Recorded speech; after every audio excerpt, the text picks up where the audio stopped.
بچه این میزنیم تکون میخوره. آره دیگه. نمیدونستم همین الان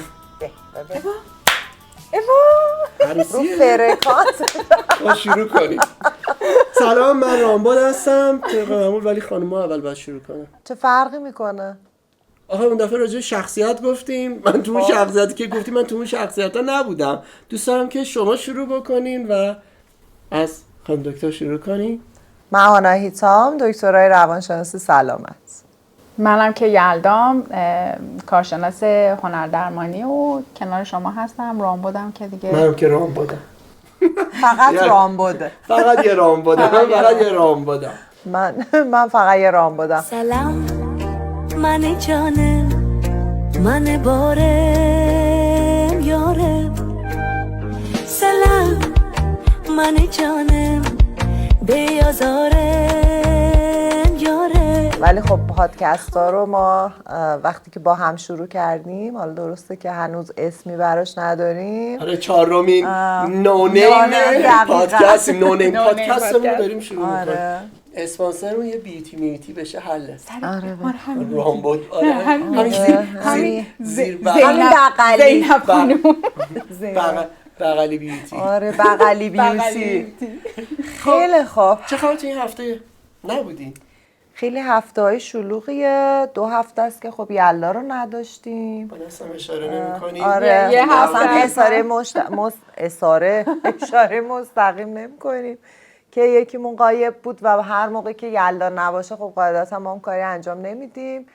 اما انقدر این پادکست ها همیشه شیرینه، خودمون هم ذوق داریم براش، دلم میخواد صحبت کنیم. بچه یه سوال، همه میپرسن آدم چند دفعه میتونه عاشق بشه؟ خیلی نه. از بالاخره خیلی آره یا نه؟ تو این جمع واقعیتش یه مرد میبینیم ولی یه مرد هم پشت دوربین داریم. آره دیگه. امیرم معرفی نکردیم یه. آره. امیرا که نگیرن بگیرم. ولی ببین خیلی عاشق میشه شد. خیلی نه، مثلا یه اتوبوس یه مینیبوس نه، ولی یه سواری رو راحت میشه در طول زمان زیاد. چرا آدم میتونه حتما یک بار، ولی خب اون اولی، دومی، حتی سومی، چهارمی، تا یه سواری در بس داخل فاز ما میتونیم عاشق بشیم. تا یه سواری یعنی با 5 تا سرنشین، 4 تا سرنشین، خودت راننده. و امیرایی که بگیرن چند تا اتوبوس واحد. میتونه یه اتوبوس، یه قطار هم حتی. آها خب این خیلی نظرهای جالبیه. یلا تو چی فکر میکنی؟ عاشق بشیم که به نظرم عشق میتونه تو هر مرحله، تو هر رابطه‌ای به وجود بیاد و ما هر بار تو هر رابطه احساس میکنیم عاشق شدیم. آره. و بعد که از اون رابطه میایم بیرون میبینیم نه اصلا شاید عشق نبوده، ولی به نظر 2 هفته اولش عشق بوده. تو یه ماه اول هم میدونی. نه اتفاقا داره چقدر دوپامین بگیریم مثل این. مثلا آشنا یه هفته اول دوم مثلا خیلی خوبه. اون جریان اون یک عشق در نگاه اول تو که اصلا استثناست، اون که اصلا هیچی. ولی به نظر من تا هر زمانی که ما انسان ها یعنی حیات داریم و زندگی میکنیم میتونیم عاشق بشیم، میتونیم عشق بدیم و عشق بگیریم. ولی خب خیلی مهمه که اون عشق که شما میگین این چند بار بودنه به نظر من در اثر زمان و سن بالا رفتن دیگه تعریفش عشق نمیشه دیگه. بذار یه نگاه علمی بهش داشته باشیم. از لحاظ علمی ما بارها و بارها میتونیم عاشق بشیم. آره. امیر خیلی پشت صحنمون تجربهش ماشاءالله خوبه. اما این که ما بارها و بارها میتونیم عاشق بشیم، شاید بزرگترین سوالی که ایجاد میکنه اینه که خب خاطره هاشو چی کار کنیم؟ خاطرات زیادی ما داشتیم با هم، رد میدم اگه نباشی با من. قبلا به خاطر تو با همه بحث میکردم، واسه همه رو به خاطر تو من تلخ میکردم. الان دیگه جای پات محکم شده توی قلبم. همه هرچی میخوام بگم تو بیا برو ته قلبم. قسمتی از و زندگی. انگار که بله برای من دقیقاً قسمتی از قسمتی زندگی. از زندگیه که آدم نباید خاطره هاشو پاک بکنه. بستگی داره که اون شوکی که توی مثلا عشقش دریافت میکنه. البته که ما اسم وابستگی رو میذاریم عشق، اسم ترسیدنامون رو میذاریم عشق، اسم دلبستگیمون رو میذاریم عشق، اسم هیجانمون رو میذاریم عشق، حماقتمون رو میذاریم. دقیقاً. ولی اولش حماقت نیستا. ببین تهش میفهمیم که چه حماقتی کردیم مثلا با یکی رابطه. فکر میکنیم عشق، ولی در نهایت ولی وقتی آخرش شروعش به نظر من عشق بوده. عشق بوده. یعنی نمیتونیم بگیم که این که مثلا اولش آخرش اشتباه بوده اولش هم غلط بوده. نه اولش درست رفتیم، فکر کردیم بهترین دوستی بوده، بهترین عشق بوده و بعد بینیان اشتباه کردیم. ولی چی میشه که به این نتیجه میرسیم که اشتباه کردیم؟ دعوا میشه. تا وقتی که دعوا میشه عشق که از وقتی شروع شد تا وقتی دعوا شد. به نظر من امیر جان همین نظرتو بگو. چی میشه که عشق اشتباه از آب در امیر میاد؟ خوش صدا. به یه جایی میرسی که میبینی دیگه نمیتونی دیگه. چی رو نمیتونی؟ نمیتونی تحمل نمیتونی کنی. با اون آدم دیگه کنار بیای. چون اولش یه سری مشخصات رو واسه خودت انتخاب نمی‌کنی، مشخص نمی‌کنی و میری تو مسیر می‌بینی که این که من دوست ندارم، نمیتونه تغییر بده، دوست نداره تغییر بده و به مشکل می‌خوری دیگه. این میشه همون نشناختن همون آدم. چیزی که ما تو پادکستمون گفتیم منیو بدیم وقتی یه چیزی بله، دقیقاً. ارزش‌هامون رو مشخص کنیم. کنیم، مرزامون مشخص کنیم.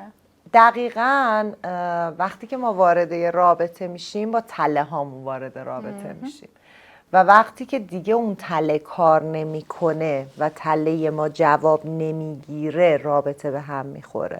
تله چی؟ تله های روانی مثلا من تله رو هرچی یاد روباه مکا رو تهواره هامون، رها درست شدگیامون، ترک شدگیامون، بی‌ارزشیامون و اینکه ما یک والدی داریم که اون والد برای ما آبجکت تعیین کننده یک رابطه است. مثلا وقتی که من یک مادر کنترلگر دارم یا یک پدر کنترلگر دارم یا خودم شبیه اون مادر میشم، دنبال یکی میگردم که سلطه‌گری منو پاسخ بده، یا اینکه یه نفر سلطه‌گری رو انتخاب میکنم که شبیه اون آبجکتم باشه، شبیه والدم باشه، یا اینکه رابطه رو هل میدم به سمت اینکه اون منو کنترل کنه.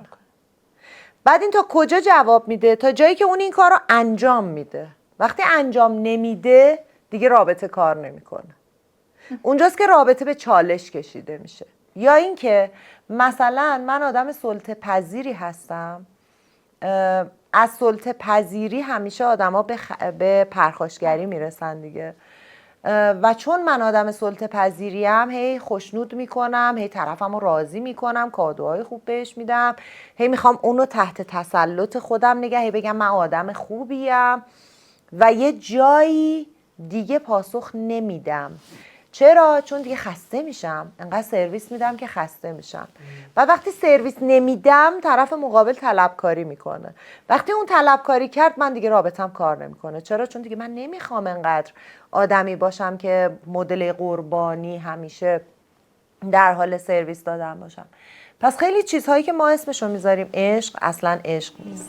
اگه عشق همینه، اگه زندگینه، نمیخوام چشمم دنیا رو ببینه. اگه عشق همینه، اگه زندگینه، نمیخوام چشمم دنیا رو ببینه. چقدر فکر میکنیم به این که آدم با عشقش باید ازدواج کنه؟ به نظر من نه. چرا؟ من نمیگم، تاریخ میگه فرهاد و شیرین، لیلی و مجنون و دلیل نمیشه. یعنی من یک رابطه ای رو داشتم با یه خانومی اسمش چی بود؟ و واقعا خیلی با هم صحبت کردیم بود نمیشد، یعنی آخر رابطه زیاد جذاب نشد. حالا واقعا به همون که رابطه نمیخوردش به هم، حالا برای به نسبت کاری من یا رفتارهایی که داشتیم با هم نخورد. و من همیشه اینو میگفتم دلیل نمیشه که ما حتما به هم برسیم. یعنی نشد، بعدی هم نشد، خدا بیامرزم نشد. همون که توی یه نگاه هم آره بود واقعا نشد. آره واقعا یکیه که حتی اون عشق در یک نگاهت هم نشد. آره و اونم نشد.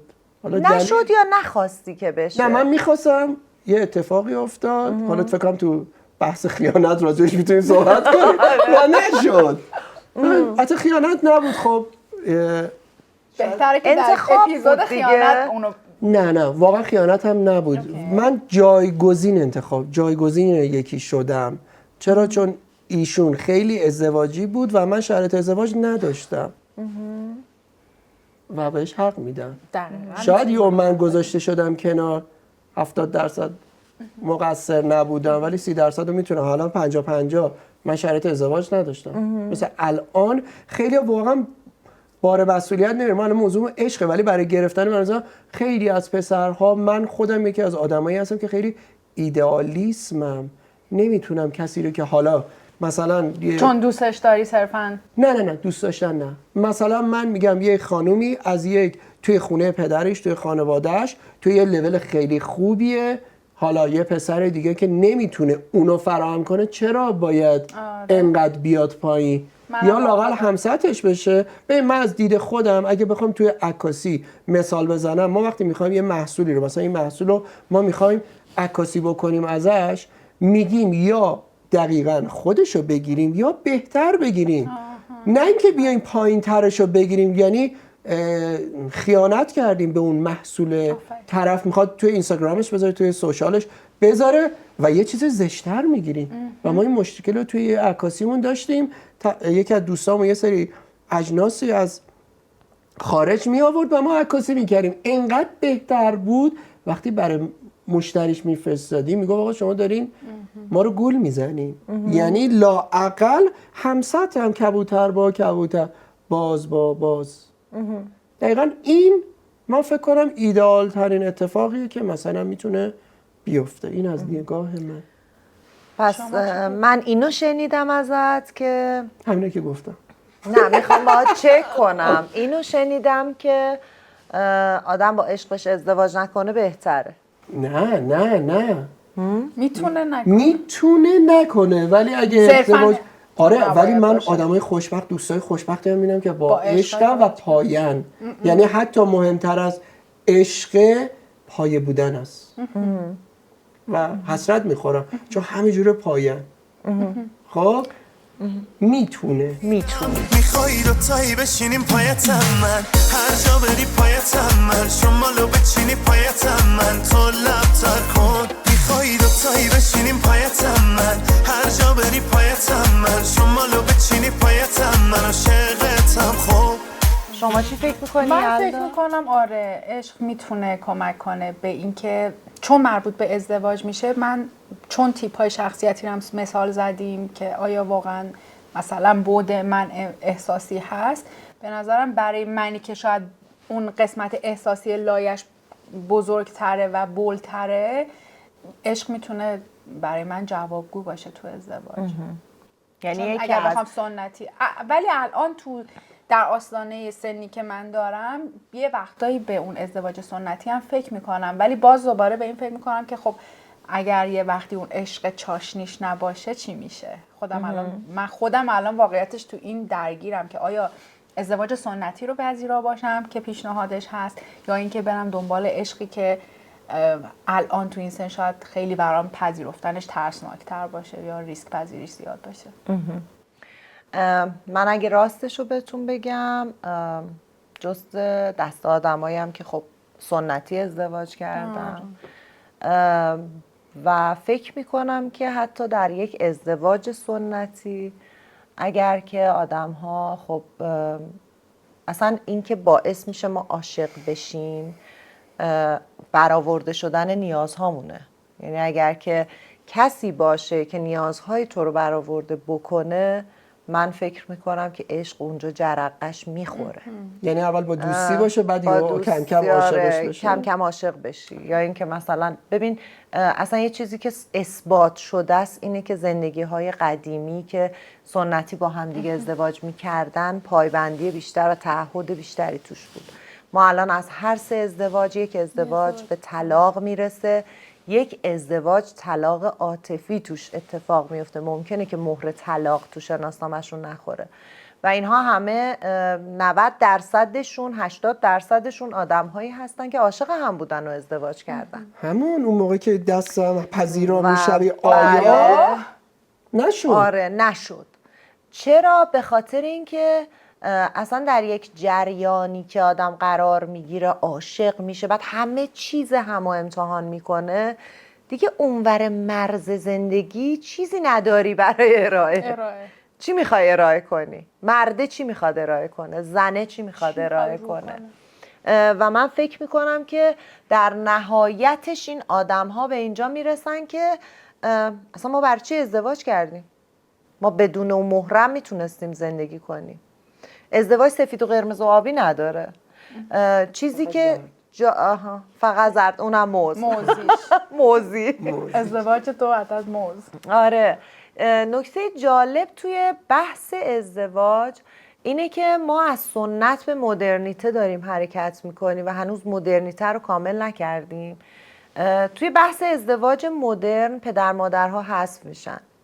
پس این بچه هایی که ازدواج میکنن اصلا هیچ داوری رو ندارن، هیچ پشتوانه‌ای رو ندارن. قدیمی ها وقتی که میرفتن مثلا خواستگاری، خب پدر مادر هر جا که اینا به مشکل میخوردن حضور داشتن. حالا اگه مشکل مالی بود حضور داشتن، اگه مشکل کلامی بود حضور داشتن، اگه زن و شوهر دعواشون میشد قهر میکردن، پدر مادر حضور داشتن. خب این بچه‌ها خودشون از زیر یوغ پدر مادر میکشن بیرون و اعلام استقلال میکنن، پرچمشون رو میبرن بالا. وقتی پرچم رو بردن بالا و ما خودمون میدونیم، خودمون دلمون میخواد، بله اون میگه هرچی شما بفرمایین، اونم میگه هرچی آقامون بفرماد، خلاصه اینجا با سیستم مدرنیته وارد زندگی میشن. هیچ چیزی هم برای ارائه ندارن. دعواشون هم که میشه هیچکی قبول نداره. وقتی به مشاور مراجعه میکنن که بسیار دیره و دیگه حتی مشاور هم نمیتونه کمکی بهشون بکنه. هر کی که سراغ ما میاد دقیقاً به اون لبه مرز رسیده که میاد و ما همیشه بهشون میگیم چرا زودتر نیومدی. یعنی دقیقاً مثل یک مریضیه که خودکشی میکنه، لحظه آخر میگه که اکثر آدمایی که خودکشی میکنن لحظه آخر خودشون پشیمون میشن و دقیقاً کیسای زوج درمانی هستن، زمانی خیلی محدوده، زمانی میان که دیگه کار از کار گذشته و دیگه کاری نمیشه براشون بکنی. اصلا تو جلسه میان به هم دیگه فحش میدن، آبروی همدیگه رو میبرن، اصلا انقدر دعواشون بالاست که دیگه واسه اینا کاری نمیشه کرد. و اینا همون عشاق سرگردان قدیمی بودن که یک روزی میگفتن یا تو یا هیچ کس دیگه. به خاطر تو میخونم، قدر چشاتو میدونم، به خاطر تو میشکنم، من از تو دل نمیکنم، یا هیچ کس دیگه. اون داستانی که شما داری میگی که کبوتر با کبوتر، باز با باز، در موردشون رعایت نشده.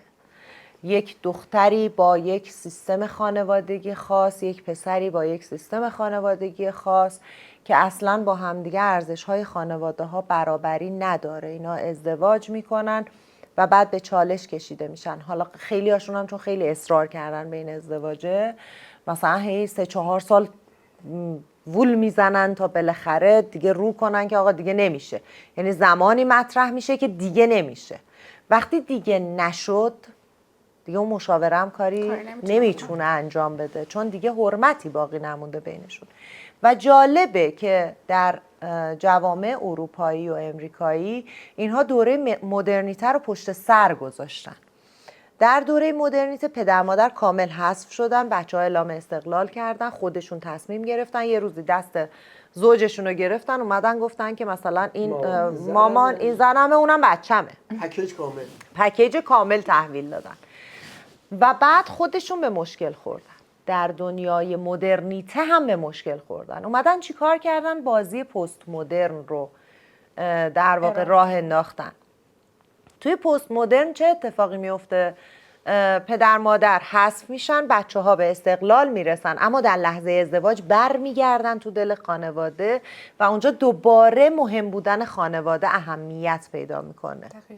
یعنی میان و از خانواده هاشون کمک میگیرن و در این استقلال خانواده هاشون رو هم شریک میکنن برای اینکه پایداری یک زوج در زندگیشون وابسته به اینه که بزرگترها حضور داشته باشن و پذیرا باشن.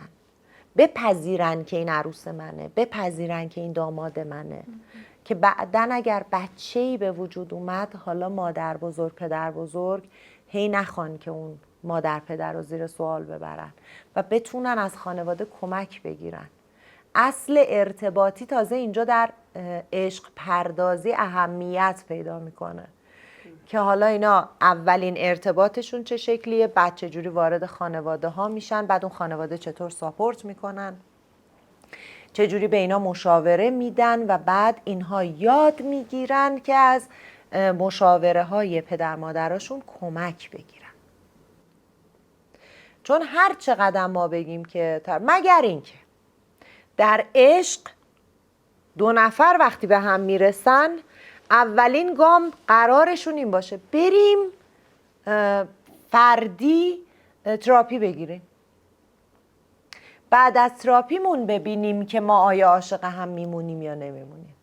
آره، من یه مطلبی رو چند وقت پیش یکی از دوستانم ازدواج کرد، با یه خانمی دوست بود، 6-7 سال دوست بود. بعد به من میگفت که و الان ازدواج کردن، الان 5 سال ازدواج کردن و واقعا هم خوب هستن. به من گفت رامبد این 6-7 سال به کنار، از روزی که ما ازدواج کردیم، از حبی که ازدواج کردیم و اومدیم اصلا نقشا عوض شد. بله. اون عشق مال قبل از ازدواج است. یو میری توی خونه زندگی تازه میبینی داستان یه چیز دیگه است. اصلا الان پدر مادرای خودمون رو ببین دیگه، دقیقاً اونها هم بالاخره با هر فرمتی که یعنی اون عشق است که اینا رو نگه داره. حالا عشق فرمتش دیگه اون عاشقیه نیست، چون مال اونا دیگه عادت شده، ولی ببین چی جوریه، همچنان ادامه داره و اصلا اون عشق است که این رابطه رو داره نگه میداره. ولی خب کلمه عشق شاید به معنای اون چیزی که من و شما فکر میکنیم یا بقیه که دارن میشنون نباشه. آخه ما عشق رو به عنوان هیجان میبینیم، در حالی که عشق در یک رودخانه جاریه. توی قلب. آها بی تو هرگز. اصلا به نظر من بی تو هرگز هر کی گفت بچه‌ها فرار ازش خداحافظی کنین. آره نمیبینم. چیز بود تو سریال نیسان آبی بود، هر روز میرفت یه اسپاک میکرد، بعدی رو مینویس سیرک مثلا. دقیقاً همینه دیگه.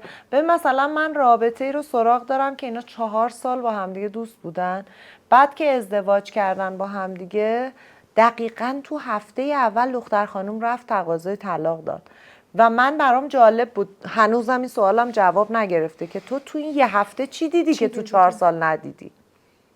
حالا این میتونه برگرده به این که مسئولیت پذیری چقدر باشه، این که اصلا دنیایی که اون آدم داری باهاش زندگی میکنی و دقیقاً اومده وارد حریم شخصیت شده خیلی متفاوته با این که تو دختر خونه مامانتی اونم پسر خونه مامانشه. حالا این دوتا آدم گاهی با هم قرار میذارن، حتی اگر مثلا یک محیطی داشته باشن که مثلا هفته 2-3 روزم با هم دیگه وقت بگذرونن، ولی باز داستان ازدواج متفاوته. داستانی که یک عشق میخواد تبدیل به ازدواج بشه اصلا زمین تا آسمون فرق میکنه، برای اینکه ابعاد فکری این دوتا آدم با هم دیگه فرق میکنه.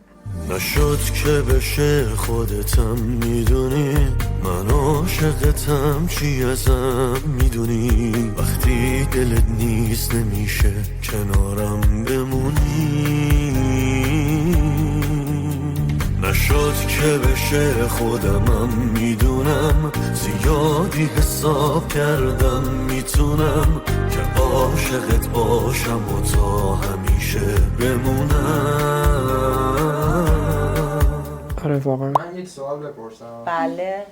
من یه دوستی دارم که این کاپل بودن با هم و اینکه الان کات کردن، بعد پسر پیشنهاد ازدواج داده، کاتن ولی پسر پیشنهاد ازدواج داده. از اونجا که سوستون سر رفیقم امیر خوبی نیست. خب منو از اونجایی که الان دیگه میتونم یه تراپی بدم به یک شخص، آفرین. گفتم که شما که الان با هم کات کردی چجوری میخوای ازدواج کنی؟ حالا نمیدونم این جوابم درست بوده، این نظر من درست بوده. شما که کات کردی، حالا یه سری چیزا دیدی کات کردی، بعد الان مثلا خام شدی که ازدواج کنی، چجوری؟ میدونی چرا؟ چون اون آدم نمیخواد از دست بده. پذیرا باشه که این رابطه تموم شده و فکر میکنه که بعد ازدواج خیلی چیزا درست میشه. اون رابطه عاقبتش سلطه‌گری و سلطه‌پذیریه و احتمالاً دوست شما به سلطه‌پذیری میرسه و اون خانوم کات کرده که انتقامی رو که داره میگیره رو در واقع کامل کنه. حالا ازدواج میکنن با هم دیگه، این همیشه ترس از دست دادن اون آدم تو وجودش میمونه و همیشه سرویس میده که از دست نده. یه روزی خسته میشه و با بدترین شکل ممکن اینا دوتا از هم دیگه جدا میشه و این ازدواج نمیتونه پایدار باشه، خصوصا اگه ازدواج این شکلی تو سن پایین شکل بگیره. بهترین سن ازدواج بین 30 تا 40 ساله، برای اینکه آدم‌ها به پختگی رسیدن، دوربینشون، جهانبینیشون کامل شده و اصلا خواسته هاشون مشخصه، ارزش هاشون مشخصه. وقتی آدم‌ها تو سن پایین ازدواج میکنن با ادبیات و فرهنگ خانواده هاشون ازدواج میکنن و از خانومشون یا آقاشون میخوان که شکل اون فرهنگ بشه. ولی وقتی بالای 30 سال ازدواج میکنن دیگه فرهنگ خودشون رو احتمال قریب به یقین میتونن بسازن، مگر اینکه در تفکرات ابتدایی مونده باشن. ما تو 3 مرحله تفکر داریم. یک تفکر ابتدایی داریم، یک تفکر انتزاعی داریم که آدم‌ها با وسعت بیشتری فکر میکنن، یک تفکر خلاقانه و پرابلم سالوینگ داریم که اون تفکر میاد و در واقع مسئله گشایی میکنه. تفکری که بخواد مسئله گشایی بکنه زیر سن 30 سال معمولا اتفاق نمیفته. منم اینجا یه پرانتز باز کنم، چون یه بحثی بود که راجبه با دوستم داشتیم صحبت میکردیم، حالا این شاید به درد خانوما بخوره. اگر مردی تا 40 سالگی نتونست بار و بندیل خودشو ببنده و هنوز نمیتونه به این حالا مسئله ازدواج منظورم بخوام، با اون مرد نمیتونی وارد رابطه بشی، چون مرد تا 40 سالگی باید بار خودشو بسته باشه. رامبد جان دیگه ترشیدی. یه کوزه برات خریدم، قشنگ میندازیمت اون تو و ترشیتو میگیری. اتفاقا اینقدر من بیشتر اینقدر با نمکم خیلی خوشمزه میشه ترشی. و هیچ ترشی تا حالا سن نمونده. تو لو داده بودیم قبلا. رام با سن تو گفته بودیم. نه حالا اب نداره، ما دیگه حالا نمیگیم شما چند سال حرفا رو 17 سال نداره. حرفا بین نداره. 17 تا 90 سال شما میتونی ازدواج بکنی. خب حالا اگه بخوایم به یه جنبندی برسیم راجع به عشق، اسم هیجانامون رو از نظر من، شما هم نظراتتون رو بگین، حالا با توجه به صحبتایی که کردیم اسم هیجاناتمون رو عشق نذاریم، اسم تله‌های روانیمون رو عشق نذاریم و برای اینکه بتونیم یه زندگی عاشقانه داشته باشیم نیاز به توسعه فردی و یک ارزشیابی برای شروع یک عشق و زندگی رو نیاز داریم. تو چی فکر کنی؟ رامبد بدجوری نگاه میکنی و خندیدی. فکر کنم داری میگی چقدر سختش کردی. آره گفتی من دیگه شما رو نمیبینم. این اسما ببین، من نظرم اینه که خیلی اون دوست داشتن خیلی خیلی خیلی زیاده رو من میگم حالا عشق میگم یا یه جایی فرض میکنم که واقعا نیمه گم شده، حالا خیلی کلیشه‌ای ولی آدم منه، یعنی فقط میتونم اینجوری بگم این آدم منه که من باهاش مثلا همون پایه بودنه میتونه به نظر من عشق باشه، یعنی چیزی که باهات حالت خوبه دیگه. مثلا من الان یکی از عشقایی که دارم عکاسی کردنه، فیلم گرفتنه، ولی چی؟ اون عکاسی که خودم دوست دارم، نه اینکه یکی به من تحمیل میکنه، کارفرما میاد پیش من میگه این کارو بکن. نه، من هر روزم سر برنامه هستم، اونقدر لذت بخش نیست که یه روز برای خودم برم اون عکاسی یا فیلم برداری که دوست دارم. چند وقت پیش داشتم، هفته پیش به یکی از دوستان گفتم دلم لک زده برای یه فیلم برداری که بیام یه نورپردازی عجیب غریب ذهنیت خودم بکنم و قاعدتا اگه بخوام تعمیمش بدم میام دختری با دختری که حس میکنم باهاش حالم خوبه. حتی نمیدونم چه جوری بگم ولی واقعا حالا آدم دلش بخنده، قنچ بزنه. آفرین. این باشه به نظر من اون عشق است. ولی نه دیگه حالا هر کی رو دید حالا یه دونه لوکوموتیو امیر هورمونامونو با همون زود رسه حال خوته یا نیازه. آره نیازه است. یه سوال یالا از دید با بچه‌ها کار می‌کنن، دید بچه‌ها عشق چی میگن؟ چه سوالی پرسیدی؟ آره خیلی زیاد داریم اتفاقا، نقاشیاشون هم هست. به بچه‌ها عشق رو تو نزدیکترین میدونی همون سولمیتی که تو داری میگی اون نیمه آدر پرسنیه دیگه، که ما همیشه دنبال یک آدر پرسنی هستیم که اینجوری با ما مرچ بشه، مچ بشه و ما بشیم یک من و یک عشق بشیم. بچه‌ها دقیقاً عشقشون رو از نزدیکترین کسایی میگیرن که احساس میکنن که همون گفته خودت باهاشون مچن. تو پسر بچه‌ها ماماناشونه، تو دختر بچه‌ها پدراشونه. همون نقاشی که هممون کشیدیم، کوههای مستطیل مثلث شکل از وسط کوه رودخونه میاد. تو نسل‌های الان بچه‌ها خیلی راحت عشق رو وقتی میخوان تعریف کنن فامیلیشون و مثلا مادرشون، حالا تو پسر بچه‌ها من دیدم همش مامانشون رو نقش عشق کشیدن و خیلی تو نسل جدید من دارم وابستگی پسر بچه‌ها رو به مادرشون میبینم و بالعکس وابستگی دخترها رو به پدرشون میبینم و این خیلی مشهوده برای من. اتفاقا خیلی از موضوعاتی که من از بچه‌ها همیشه چیز میکنم و تاکید دارم تو جلسات تراپیم، اصلا دوست دارم که بچه از بچگی عشق رو بدونه چیه. حالا عشق به حیوانات صرفا عشق مسئله فردی نیست، دوست داشتن. آفرین. عشق به حیوانات، عشق به طبیعت، تاچ کردن درخت، برگ، عشق به هر چیزی که میتونه احساس خوبی بهش بده و یاد بگیره که میتونه به محیط اطرافش این رو بده. در مورد این منم اگه بخوام جمع‌بندی کنم اینه که ما برای دوست داشتن و دوست داشته شدن خیلی نیاز داریم که جلسه بریم، به خودشناسی برسیم، چون وقتی خودمون رو بشناسیم همه ما آسیب‌هایی تو زندگیمون گذشته دیدیم.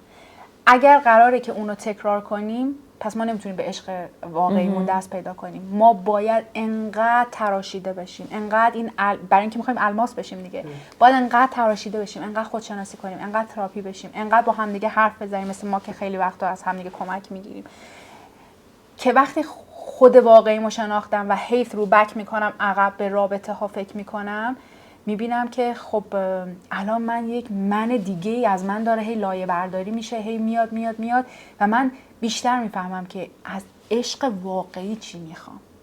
یعنی فیلتر میکنی؟ نه الان دیگه هرچی میگذره عشقایی که ما هممون تجربه کردیم فکر میکردیم که عشقه، وقتی تو راه به دست آوردن عشق تو تراپی بری، خودشناسی بشی، کتاب بخونی، مطالعه کنی، به قول خانم دکتر آگاهی فردی تو بالا ببری، دیگه خودتو همش به چالش میکشی. این آگاهیه باعث میشه که دفعه بعد دیگه دچار خطا نشی و هی خطا و پرسش و این خراشیدگی و این سنگ تراشیده کمتر میشه و اینکه از همون اول به نظر من ما باید تکلیفمون رو حتی با عشق مشخص کنیم. من فکر میکنم بچه ها بیاین جلسه بعد پادکستمون رو زده بذاریم برای اینکه اصلا رابطه برای چی تشکیل میشه و اصلا یعنی چی. خیلی خوبه. آره. معنای رابطه، معنای رنج رابطه، معنای خویشتنداری تو رابطه. بذار راجع به این چیزا صحبت بکنیم. خیلی سخته و خیلی گسترده است فکر کنم. آره خیلی دوست دارن که بشنون، چون همه الان موضوعشون همیناست دیگه. من فکر کنم موضوع خیلی جالب باشه. فقط برای اینکه خیلی زیاد چیز نکنیم، از اونجایی که رامبد خیلی فیلم و سریال نگاه میکنه، رامبد راجع به این رابطه و اینجور چیزا فیلم و سریالی میدونی که به بچه‌ها پیشنهاد بدی؟ سریال نمیبینم ولی فیلم، خب ببین یکی از بهترین چیزهایی که مثلا من تو همه چیزا میبینم، من انیمیشن خیلی میبینم. ببین انیمیشن ها خیلی معمولا چون حالا برای یک کاتگوری سن خاصه اون عشق رو به بهترین نحو نشون میدن. یعنی تش همیشه معمولا خوبه. مثلا یه یه انیمیشنی که یه بار با خانم دکتر با هم حتی تحلیلش کردیم، المنتاله. 2 تا عنصر خیلی مختلف با هم عشقشون رو نشون داده و گفتم با بالاترین عنصر آب و آتیش، با اینکه همیشه از سالگی 0 سالگی به من گفتن این دوتا خاموش میکنن، ولی تو این کارتون میدیم اینا عاشق هم میشن و کنار میان. این یکی از بهترین و جدیدترین چیزایی بود، وگرنه فیلم که خیلی دیدم. توی فیلم اوریجینال سین که حالا آنتونیو باندراس و آنجلینا جولی بازی میکنن، شریک آنتونیو باندراس ازش میپرسه که عشق رو معنی کن، چون حالا خب اون خیلی شرایط خاصی رو برای ازدواج در نظر گرفته بود. گفت یعنی عشق یعنی هرچی داری بهش بدی و هرچی داره ازش بگیری. و من فکر میکنم که به شدت این فیلم نمایش این جمله بود که هرچی داشت رو ازش گرفت و هرچی داشت رو بهش داد. و حالا خب فیلم خیلی قدیمیه، حدوداً فکر میکنم یه 20-25 سالی از این فیلم گذشته، ولی این جمله این فیلم برای من خیلی جذاب بود به خاطر اینکه همیشه بهش فکر میکنم که آیا حاضرم هرچی که دارم رو به یکی دیگه بدم و اعلام کنم که من عاشقتم. برای اینکه حتی در مورد بچم تو سن 30 سالگیش به این نتیجه رسیدم که وقتشه که دیگه هرچی دارم رو بهش ندم، برای اینکه اون باید بزرگ بشه. به خاطر همین فکر میکنم خیلی به این موضوع فکر میکنم و اون فیلم خیلی بولده توی ذهنمون. آره ذهن من خیلی بولده. چون وقتی که بچه میاد تمام عشق اصلا تغییر میکنه. به نظر من برای بچه میشه. میتونه معنای مختلف داشته باشه. آره جنبه های مختلف داره. بچه ها من کلاینت دارم و فکر میکنم که یه کوچولو آنتراک بدیم، بقیه‌شو بذاریم واسه جلسه بعد با موضوع معنای رابطه و عشق و چیه. ولی در هر صورت اینه که به قول یه دیالوگ که تو فیلم هست، حالا نمیدونم فکر کنم آقای بهرام رادان باشه، عشق یعنی حالت خوب باشه. فاینالی به نظر من تو فیلم پل چوبی بله عشق در هر صورت حالتون اگر خوبه باهاش که خوش بالتون که عاشقید و لذت میبرید. آره حالشو ببرید. خدافظ. خدافظ. آخه هر بار خواستم بگم که دوستت دارم، زبونم بند اومد بریده شده افکارم. اگه باز تو از من اعتراف میخوای ناچارم، حالا با این آهنگ میگم که دوستت دارم، حالا با این آهنگ میگم که دوستت دارم. آره دوستت دارم، قد یک دنیا بیشتر از دیروز، کمتر از فردا، هرچی ما میریم بیشتر بیشتر. من دوستت دارم بیشتر بیشتر، هرچی ما میریم بیشتر بیشتر. من دوستت دارم بیشتر بیشتر.